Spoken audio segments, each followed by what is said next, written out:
என்ன இருந்தாலும் இந்த பையன் டிஎம்கேவை இப்படி அசிங்கப்படுத்தியிருக்கக்கூடாது. என்ன மேட்டர்னா, ரீசெண்டாக இந்த கிளிப்பிங்கை வந்து பார்த்திங்கன்னா பார்த்துருந்தேன். இந்த கிளிப்பிங்கில் வந்து பார்த்திங்கன்னா இந்த பையன் இப்போ இருக்கிற அரசியல் கட்சியை பற்றி ஒரு ஃபுல் டீட்டெயிலாக வந்து பார்த்திங்கன்னா சொல்லியிருந்தார். கிட்டத்தட்ட வந்து பார்த்திங்கன்னா ஷாக் ஆகிட்டேன். வெறும் ஒரு நிமிஷத்தில் 5 வருஷம் அரசியலில் நடந்ததை வந்து பார்த்திங்கன்னா அசால்ட்டாக சொல்லிட்டாரு. யாருப்பா நீ, டக்குன்னு வந்து பார்த்திங்கன்னா நடந்த மேட்டரை வந்து பார்த்திங்கன்னா சொல்லியிருந்தார். இப்போ இந்த வீடியோ பார்த்துட்டு நீங்கள் என்ன நினைக்கிறீங்கன்னு கீழே கமெண்ட் பண்ணுங்கள்.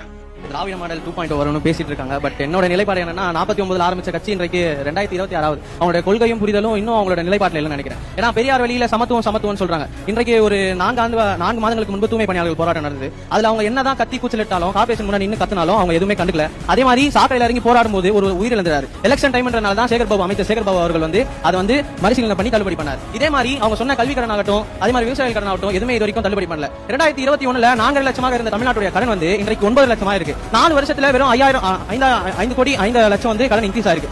இலவசம்னு மக்களை மதிமானங்க தான் வச்சிருக்காங்களே தவிர இவங்களோட ஆட்சியில வந்து சொன்ன மாதிரி பெண்கள் பாதுகாப்பு, சட்ட சீர்கேடு எல்லாமே வந்து தடுமாறி தான் போயிருக்கே தவிர அவங்க சொன்ன மாதிரி இது வரைக்கும் வாக்குறுதியும் நிறைவேற்றல. அதே மாதிரி 1000 ரூபாய் கொடுக்குறோம், அது வந்து உதவின்னு சொல்றாங்க. ஆனா நம்ம பெண்கள் வாக்கு பார்த்தோம்னா 2,79,00,000 இருக்காங்க. அதுல ஸ்டார்டிங் எல்லாருக்கும் 1000 ரூபாய் கொடுக்கப்படும் சொன்னாங்க. போக அது ரெடியூஸ் ஆகி 1,50,00,000 வந்துச்சு. இன்றைக்கு பார்த்தோம்னா 1,30,00,000 மாறி இருக்கு. இப்ப அவங்களோட நிலைப்பாட்டு இதுலயே தடுமாறி இருக்கு. அதே மாதிரி இப்ப கடைசியா 5,000 கொடுத்திருக்காங்க. அந்த 5,000 மகளிர் தொகையா தெரியலையா, இல்ல எலெக்ஷனுக்கு வீட்டுக்கு 5,000 ரூபாய் எங்களுக்கு கொஸ்டினா இருக்கு. அவ்வளவு.